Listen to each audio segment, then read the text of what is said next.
Dear students, today's topic is ward instruments, uses, cleaning and maintenance. ठीक है? Means those instruments which are being used in ward is called ward instruments. How we can use that and what are the uses? How the cleaning and how the maintenance of these equipments can be done. First of all, overview of common ward instruments. आपको नाम लिखे हुए हैं, सबक भी सब आते होंगे ज़्यादातर. Stethoscope, sphygmomanometer, that is called BP apparatus, thermometer, urinary catheter, nasogastric tube, that is also called NG tube, इसको राइस ट्यूब भी कहते हैं.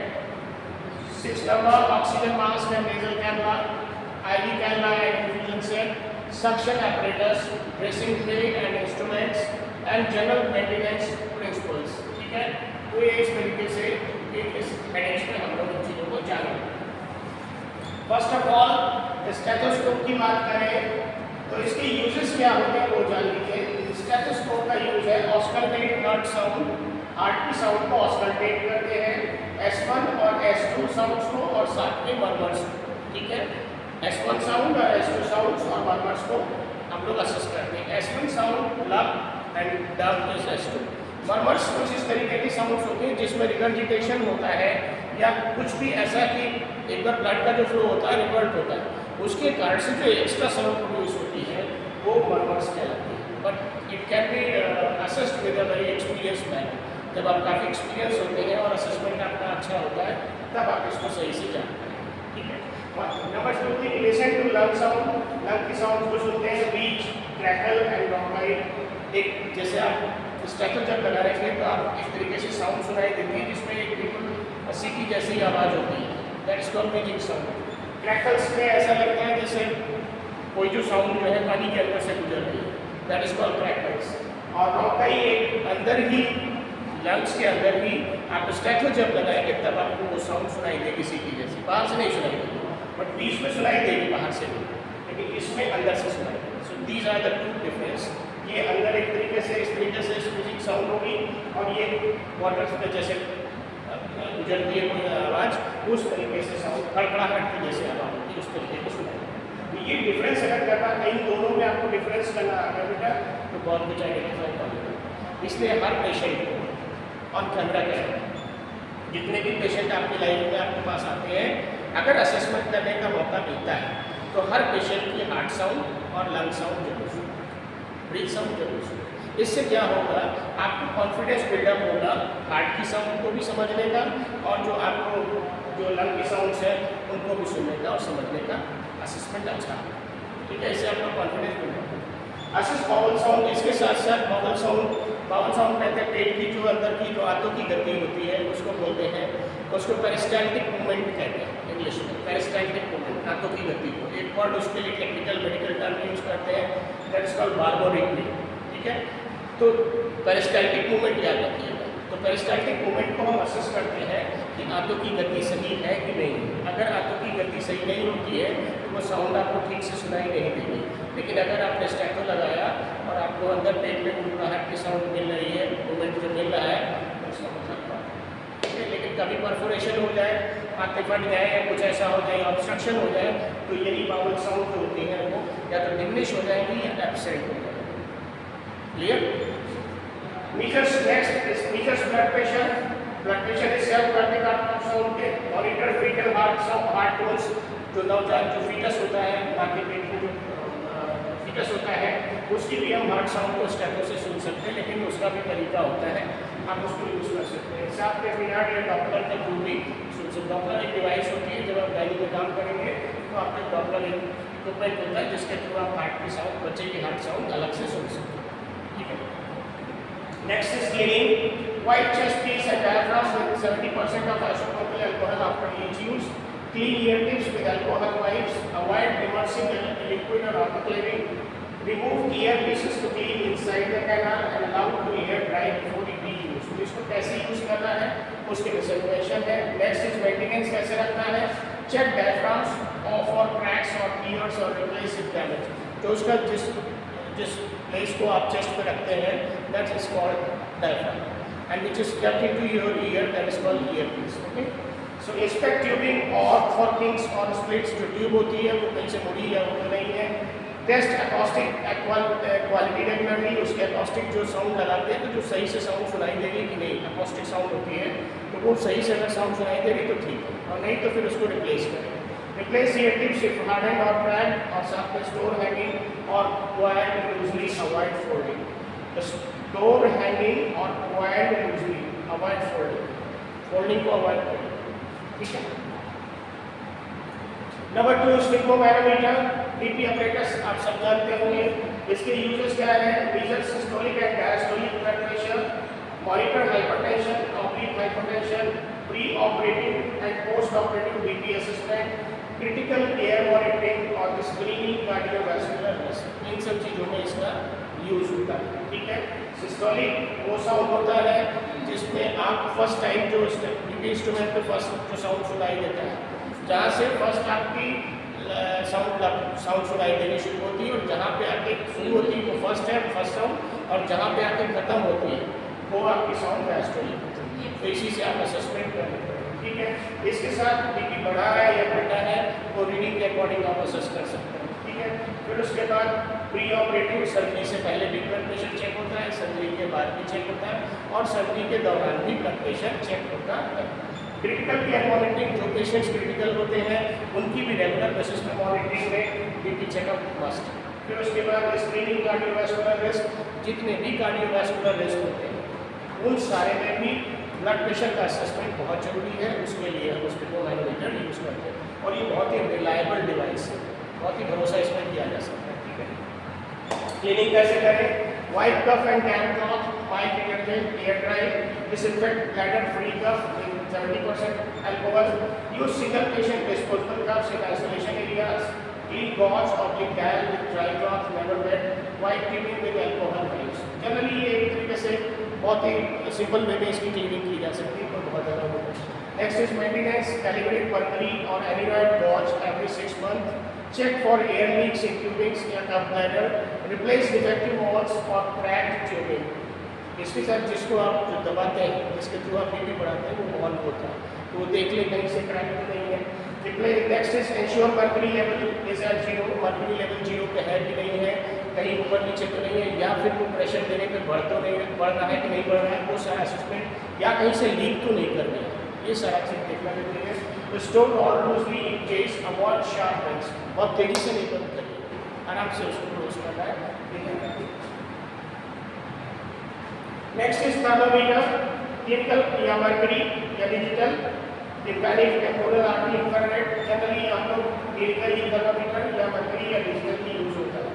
Uses oral excretory, rectal, tympanic temperature measurement इससे किया जाता है।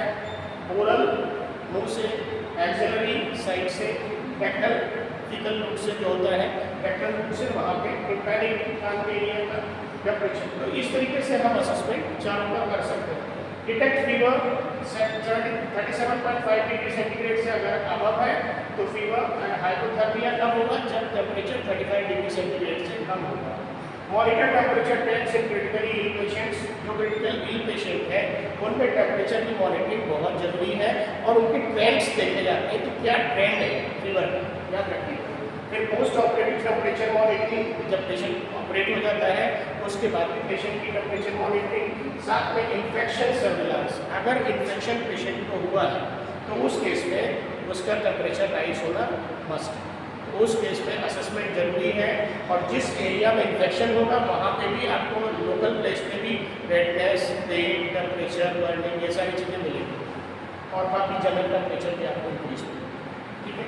नेक्स्ट क्लीनिंग कैसे करना है इसका? Digital wipe probe 70% alcohol after each use disposable probes cover, mercury clean with cool soapy water, never hot, गर्म पानी से नहीं साफ करना, ध्यान रखिएगा।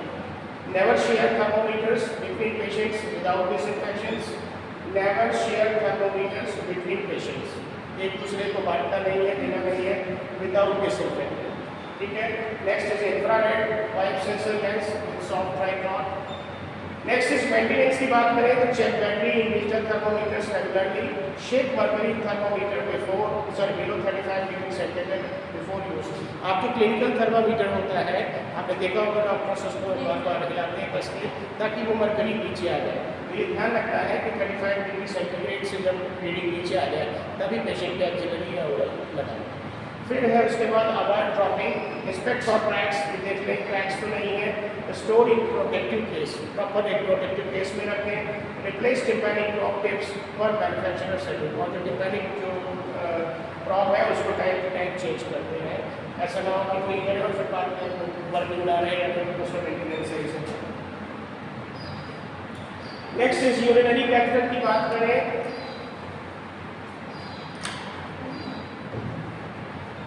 इसकी यूज क्या है, रिलीव यूरिनरी रिटेंशन, जो यूरिन रुक जाता है उसको निकालने के लिए यूज करते हैं। एक्यूरेट यूरिन आउटपुट, इससे क्या है हम एक्यूरेट यूरिन का आउटपुट पता लगा सकते हैं, मेजरमेंट कर सकते हैं किन पेशेंट्स में जो क्रिटिकली इल है या सर्जिकल पेशेंट। फिर उसका ब्लैडर इरिगेशन, इसको ब्लैडर इरिगेशन के लिए भी यूज करते हैं। इरिगेशन करते हैं सफाई के लिए, तो कैथेटर डाल करके बाहर से भी सलाइन या वाटर डाल करके ड्वेल करके फिर निकाला जा सकता है, तो इस तरीके से भी इरिगेट करते हैं। इंस्टॉलेशन ऑफ मेडिकेशंस, जो मेडिसिन इंस्टॉल करनी है वो भी उसमें यूज कर सकते हैं। Next management of urinary incontinence, और जो पेशाब की रुकावट है उसमें भी इंस्टॉल। तो एक तरीके से कुल मिला के मेजर रोल जो है यूरिनरी रिटेंशन के लिए है major role. Next is cleaning and care का इंपॉर्टेंट है, सिंगल यूज होता है, स्टेराइल है, नेवर यूज्ड, दोबारा नहीं यूज होगा, वंस इट इज यूज्ड निकाला तो थ्रो।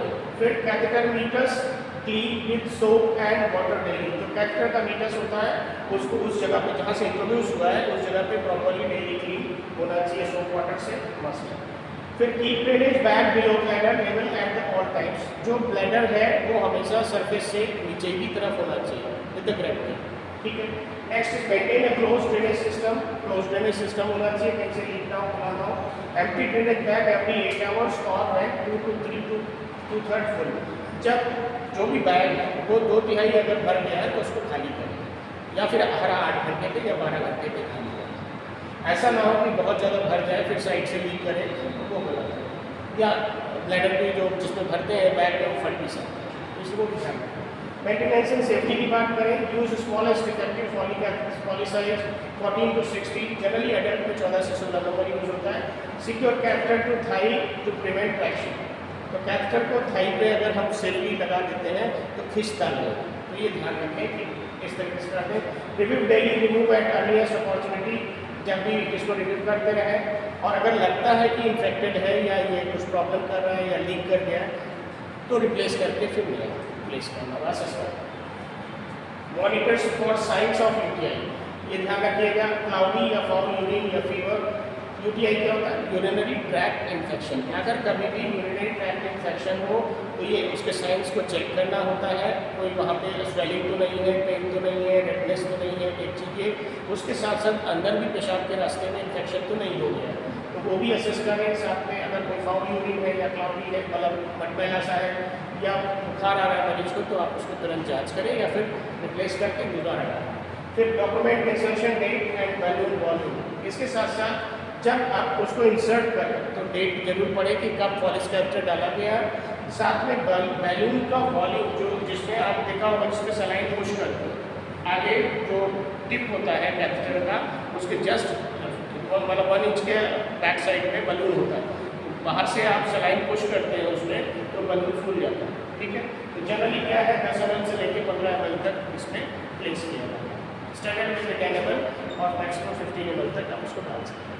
तो उसमें जब पड़ा रहता है तो बैक अगर कभी खींचना भी है तो बाहर नहीं, और जब निकालना कभी हो तो पहले बलून से वाटर निकाल लेंगे या सलाइन निकाल लेंगे और कंप्लीटली निकाल लेंगे, कुछ भी नहीं रहना चाहिए, तब जाकर के उसको धीरे से बाहर। नेक्स्ट इस नेज़ोगैस्ट्रिक ट्यूब की बात करें तो इसका यूज़ क्या है, enteral feeding in patients unable to swallow, जो मरीज अपने आप से घूट नहीं सकते, खा नहीं सकते, उनके लिए फीडिंग के लिए आपको अलग से व्यवस्था करनी होती है। साथ में gastric decompression post surgery bowel obstruction, अगर बाउल ऑब्स्ट्रक्शन है, कोई हाथों की गति में रुकावट है या कोई पोस्ट सर्जरी केस है, तो जितना भी पेट में सामान है वो सब बाहर निकालने के लिए, मतलब अंदर कुछ जा रहे एब्डोमेन पूरा खाली है। फिर लेवरेजिंग ड्रग ओवरडोज और पॉइजनिंग, अगर पॉइजनिंग के कोई केस है, चाहे ड्रग पॉइजनिंग हो, चाहे किसी तरीके की हो, या ड्रग ओवरडोज हो, तो उसमें भी राइस ट्यूब डाल करके और उसको नॉर्मल वाटर से लवाज किया जाए। लवाज मतलब धुलना, पेट को धुलने, क्लीनिंग ऑफ एब्डोमेन। जो कुछ भी आपने गंदा खाया है, पॉइजनस खाया है, कुछ भी खाया या ओवरडोज नहीं है, स्लीपिंग पिल्स किसी ने लिए जाता तो अभी जल्दी से ही लिया, टाइम ज़्यादा नहीं हुआ, तो फिर राइस ट्यूब डाल करके और नॉर्मल सलाइन से या प्लेन वाटर से उसको लवाज करते हैं, निकालते हैं। एक बार ड्राई कर दिया है पूरा 500 में, फिर उसको खोल दिया, सब निकल आता है। ठीक है। नेक्स्ट है एडमिनिस्ट्रेशन ऑफ मेडिकेशन, इसके थ्रू आप दवाई दे सकते हैं। एस्पिरेशन ऑफ गैस्ट्रिक कंटेंट्स, अगर जो खाने के जो पदार्थ जो अंदर गया हुआ उसको भी आप इससे निकाल सकते हैं। जैसे पेशेंट ने खा लिया है, मालूम अनकॉन्शियस हो गया, पेशेंट के हेमरेज हो गया, हार्ट अटैक हो गया, कोई और चीज़, आप पेशेंट को वेंटिलेटर पर डालना है, तो हम वो एब्डोमेन में जो भी कुछ है पहले से खाया हुआ वो सब बाहर निकालने के लिए राइस ट्यूब डाल करके सब कर देते हैं। क्योंकि नेक्स्ट टाइम अगर वॉमिट किया तो वो रेस्पिरेटरी ट्रैक्ट में जा सकता है, जो लाइफ थ्रेटनिंग हो सकता है। क्लीनिंग एंड केयर की बात करें तो सिंगल यूज डिवाइस है, डिस्कार्ड आफ्टर रिमूवल, यूज़ के बाद हटा दें। Flush with 20 to 30 ml warm water before and after feeds, feeding के बाद 20 से 30 ml देना है। फ्लश आफ्टर ईच मेडिकेशन, हर दवा के बाद उसको फ्लश करना है। Keep nostrils clean, use saline soap swipes, तो नॉस्ट्रल्स को क्लीन करना है, इसमें सलाइन को यूज़ करेंगे, सलाइन से सोप जो है स्वाइप को क्लीन करेंगे। सिक्योर विद हाइपोएलर्जिक टेप, जो इसको हाइपोएलर्जिक टेप होते हैं उनसे इसको सिक्योर कर देते हैं नॉस्ट्रल्स को, ताकि वहाँ से निकले।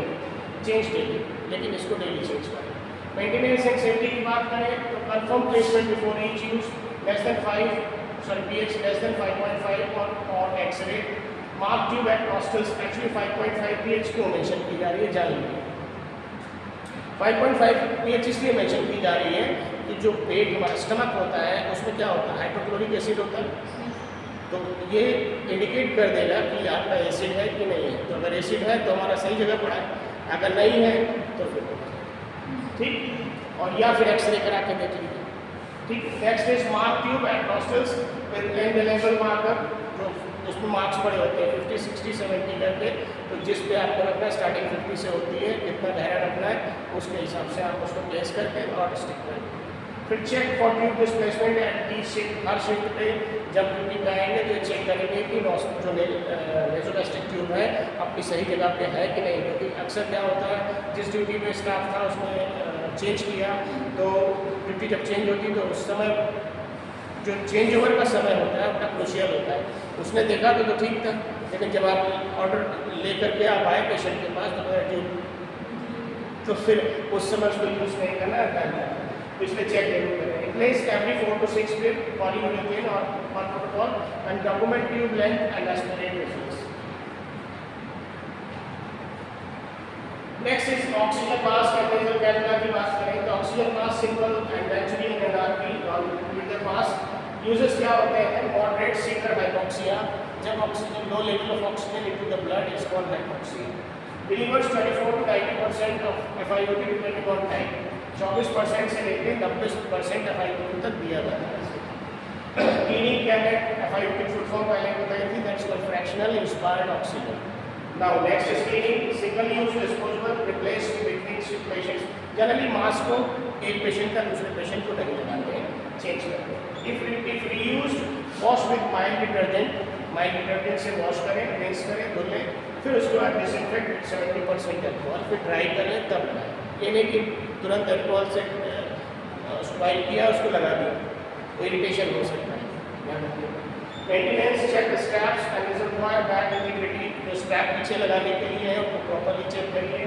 रिजर्वायर बैग जो होता है उसमें रिजर्वायर बैग के साथ उसको चेक करिए उसको प्रॉपर फिट है कि नहीं है।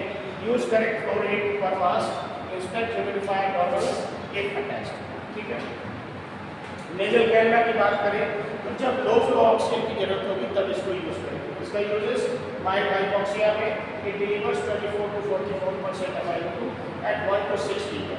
Comfortable for long term use, लंबे समय के इस्तेमाल के लिए ये काफ़ी प्रभावी होता है। क्लीनिंग क्या है, single use, if extended same patient use, अगर लंबे समय तक चलाना है तो वही पेशेंट अपना यूज कर सकता है। क्लीन ब्रॉन्क्स, जो उसकी जो नेजल ब्रॉन्क होता है जो नाक में लगते हैं उसके आगे का जो रबराइज्ड एरिया होता है उसको क्लीन किया जाता है ताकि कि उसमें गंदगी जो भर जाती है उसको साफ कर सकते हैं। With mild soap, water daily and replace every 2 to 4 weeks. हर से 2 से 4 हफ्ते में इसको रिप्लेस करते हैं। मेंटेनेंस कैसे करेंगे? इंस्पेक्ट ब्लॉक्स फ्रॉम ब्लॉकेज और leaking, humidify oxygen if flow is more than 4 liters per minute, secure tubing to avoid pressure on ears. ये ध्यान रखेंगे कि जो प्रॉपर्ली इसको लगाया है ऐसा ना हो कि इसे दबाव या कोई चीज़ next is IV cannula and infusion sets की बात करें तो आईवी फ्लूइड इसका यूज क्या है? आईवी फ्लूइड्स को देने के लिए इसमें क्रिस्टलाइड्स और कोलाइड्स को हम देते हैं। फिर उसके बाद क्रिस्टलाइड कोलाइड्स आप लोगों ने पढ़ा है?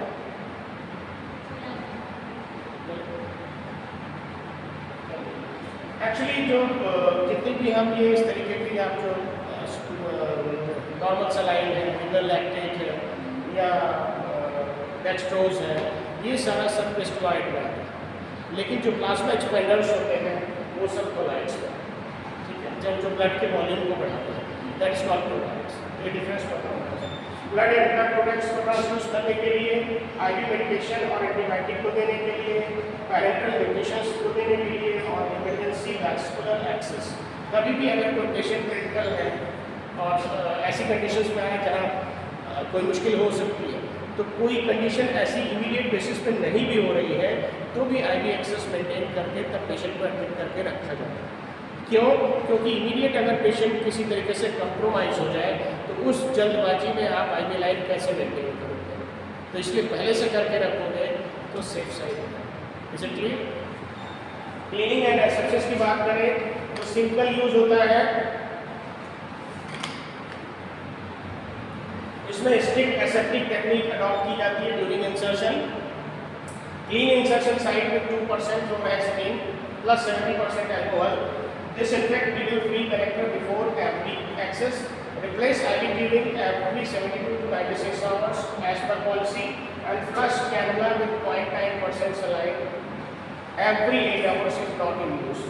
जो आपने लाइन डाली, IV कैनुला डाला, हर 8 घंटे में एक बार उसको कुछ अगर नहीं भी यूज़ कर रहे हैं तो सिंपल नॉर्मल सलाइन से फ्लश जरूर कर लें ताकि लाइन पेटेंट बनी रहे। इन केस मान लीजिए आपने उसको डाल के छोड़ दिया, 8-10 घंटे उसका कोई रोल नहीं है, अंदर क्लॉट जैसा बन गया, ब्लॉक हो गई, अब इमरजेंसी में ज़रूरत तुरंत पड़ी, पेशेंट को कोई इशू हो गया और उसको इमीडिएट मैनेज करना पड़ा, आपको इंजेक्शन देने की ज़रूरत पड़ी लेकिन वो लाइन तो ब्लॉक हो, तो आपके पास फिर चांस है कि दूसरा डालना, लेकिन आपके पास टाइम की उस समय कमी है, इसलिए आप कॉम्प्रोमाइज़ हो सकते हैं। तो इसलिए फ्लश करके ओके टेस्ट चेक करें। Next is maintenance and safety की बात करें तो इंस्पेक्ट साइट फॉर फ्लेबाइटिस। उस एरिया में जहाँ पे कैनुला डाला है उसके आसपास कोई रेडनेस तो नहीं है, मीन्स उस वेसल में जिस मेन में डाला है वहाँ कोई सूजन तो नहीं है, रेडनेस तो नहीं, पेन तो नहीं, फ्लेबाइटिस, ठीक है। लेकिन tenderness, redness, इंडोरेशन call. Rotate insertion site every 72 to 96 hours. जो भी आपने डाली है 72 घंटे से 96 घंटे मतलब 3 से 4 दिन के बाद जरूर बदल दो क्योंकि फ्लेबाइटिस में बढ़ सकती है। Label cannula with date and insertions. आप बड़े इंस्टीट्यूशंस में जाएंगे तो वहाँ पे डेट और टाइम सब उसका पड़ा रहता है, सब रजिस्टर्ड पर। Secure with transparent semi permeable dressings. और परमेएबल ड्रेसिंग्स इसलिए होती है कि बाहर से दिखता रहता है कि अंदर कोई ब्लीडिंग तो नहीं है, स्वेलिंग तो नहीं है, ट्रांसपेरेंट ऊपर से पैक होता है। फिर remove immediately on science of infection और एक्स्ट्रा वेसिसल। अगर कोई भी आपको ऐसा साइन दिखता है जो वहाँ पे इन्फेक्शन को शो कर रहा है या फिर वो बाहर हल्की सी खिंची हुई है, निकली हुई है, इमीडिएट हटाना है, उसको पैक करके ले आना। सक्शन एपरेटस की बात करें तो इसका यूज एयरवे को क्लीन करना, सिक्रीशंस को हटाना, अनकॉन्शियस जो पेशेंट्स होते हैं या इंट्यूबेटेड पेशेंट्स होते हैं उनमें, साथ में ओरोफेरेंजियल और नेसोफेरेंजियल सक्शन, मुंह के रास्ते या नाक के रास्ते से जितनी भी सिक्रीशंस हैं उनको निकालने के लिए। एंडोट्रैकियल या ट्रैकोस्टोमिक सक्शन, जो एंडोट्रैकियल ट्यूब डाली जाती है ओरल के थ्रू या थ्रोट के थ्रू कट करके रास्ता बनाते हैं उसको ट्रैकोस्टोमी कहते हैं। दोनों के सक्शन, इसमें से सिक्रीशंस निकालना। फिर खून ड्रेनेज या सक्शन, घाव में या सिक्रीशंस आ रहे हैं या बहुत ज़्यादा सख्त आ रहा है तो उसको निकालने के लिए removal of blood vomitus from health. अगर आपके खाने के रास्ते में कोई ब्लड है या फिर उल्टी का है उसको भी साफ करने में हेल्प करें। क्लीनिंग की बात करें तो सक्शन कैथेटर सिंगल यूज, होते हैं sterile discard after each use, backward suction tips single patient use discard at discharge. जब भी आप उसको एक बार यूज़ करें तो फिर डिस्चार्ज करने के बाद यूज़ करें। Rain suction treatment with clean water after use, जब आप उसको सक्शन कर लें तो एक पॉन्ड होता है या एक बॉटल होती है, उसमें आप क्लीन वाटर होता है, आप उसमें बार बार डिप करके उसको सर्व कर सकते हैं और उससे सारा जितना सिक्रीशंस उसमें भरा हुआ है वो बॉटल में चला जाएगा। फिर नेक्स्ट टाइम आप पेशेंट को सर्व करें। एम्प्टीनेस एंड डिसइंफेक्ट कलेक्शन, और उस कंटेनर को खाली करते रहे समय से। White machine exterior with hospital grade disinfection, और जो पूरी मशीन अगर जो दो तरीके से होता है, एक सेंट्रल लाइन से कनेक्टेड होता है, एक पोर्टेबल मशीन होती है। तो अगर पोर्टेबल मशीन है तो उसके लिए मेंशन किया है कि उसको डिसइंफेक्ट, ठीक है। नेक्स्ट मेंटेनेंस की बात, test suction pressure before each, एक -80 to 120 millimetre mercury for air, ये याद रखिएगा। -80 से -120 मिलीमीटर मर्करी होता है इसका प्रेशर, क्योंकि निगेटिव प्रेशर होगा तभी तो सर्व करेगा। Fit check tubing connections for leaks, replace connections liners and connected as per policy, inspect filters replace when visibly soiled, filters को देख लीजिए अगर वो रिप्लेस करने के लायक है, अगर सॉइल्ड लग रहा है, क्योंकि फिल्टर्स के थ्रू प्रेशर बनता है, तो अगर फिल्टर सही नहीं है तो फिर नहीं होगा। सर्विस मशीन मोटर पर मैन्युफैक्चरर शेड्यूल, और जो मैन्युफैक्चरर शेड्यूल है निर्माण करने के समय जो उसका शेड्यूल था कि इस टाइम पे इसकी सर्विसिंग होनी चाहिए, तो रेगुलर टाइम पे सर्विस होनी चाहिए, क्योंकि अगर इन सब डिवाइसेस को रेगुलर टाइम पे सर्विस नहीं करते हैं तो फिर वो डिवाइसेस खराब हो सकते हैं, ठीक है। Next is dressing tray and instruments की बात करें तो common instruments in dressing tray, dressing forceps जिसको चीटल फॉर्सेप कहते हैं, Spencer's Wells RT forceps, scissors, probe and diameter, needle holder, tissue forceps, retractors. So simply dressing forceps, primary use है handle sterile dressing without contamination. Spencer's Wells RT forceps is used for hemostasis, clamping vessels on tubes.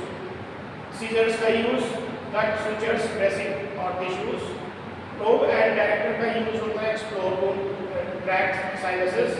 Needle holders का use bolt suture needle during wound closure, tissue forceps या aseptic का डेप and manipulate tissues, and retractors का use drag and back करके इसको hold wound edges open during procedures, और सबके लिए जनरली ऑटोक्लेव ही मेंशन है, बस 1 से -120 डिग्री सेंटीग्रेड 15 मिनट के लिए। नेक्स्ट इज जनरल मेंटेनेंस की अगर बात करें तो ये डिटेल में क्या करते हैं, डिकंटामिनेशन हायरार्की होनी चाहिए, पहले क्लीन करेंगे फिर डिसइंफेक्ट करेंगे फिर स्टेरिलाइज करेंगे, ये हमेशा रहेगा, इसमें कोई बीच की बात नहीं। जो भी आप इक्विपमेंट्स यूज़ करेंगे पहले क्लीन करेंगे फिर डिसइंफेक्ट करेंगे फिर स्टेरिलाइज करेंगे। फिर सेफ डिस्पोजल की बात करें, शार्प्स को प्रॉपर्ली सेफ डिस्पोज के लिए स्टेबिलिटी एश्योरेंस, ऑब्वियसली सारे प्रोसीजर्स को सही से करें और एश्योरेंस करें कि ये पूरा जो हमारा प्रोसीजर किया उसको कम्प्लीटली स्टेराइल होना चाहिए, तभी उसको पैकेज करना चाहिए। शेड्यूल्स सर्विसिंग, जो भी इक्विपमेंट्स हैं उनको शेड्यूल होना चाहिए टाइम से, उसी के हिसाब से उनकी सर्विसिंग होनी चाहिए। अगर ड्यू कोर्स और टाइम में सर्विसिंग नहीं होती है तो इक्विपमेंट्स फंक्शनल सही से नहीं हो सकते, और ओटी में इसका कोई भी चांस नहीं लिया जा सकता। डॉक्यूमेंटेशन एंड लेबलिंग, जितना भी आप काम करते हैं चाहे रिकॉर्ड क्लीनिंग हो, डिसइंफेक्शन हो, स्टेरिलाइजेशन रेट्स हो, उन सबको मेंशन करना जरूरी है। आपकी लॉग बुक में अगर नोट्स में लिखा है लॉग्स तो इसको मेंटेन करना। फिर hand hygiene, perform WHO 5 moment hand hygiene, wear appropriate PPE, gloves and aprons when handling contaminated instruments. Hand hygiene is the single most effective infection control measurement. ये याद रखिए। And last is, first of all, know your instrument, correct use prevents patient harm. Always clean before disinfection and sterilizing. Disposal instruments must never be reused between patients. Document, label and maintain all reusable board equipments. Infection prevention starts with proper instrument care, and report falls promptly a defective instrument is a safety hazard. Proper instrument care is not optional. It is the foundation of safe patient care. Okay? That should be followed. Thank you so much. Thank you, sir.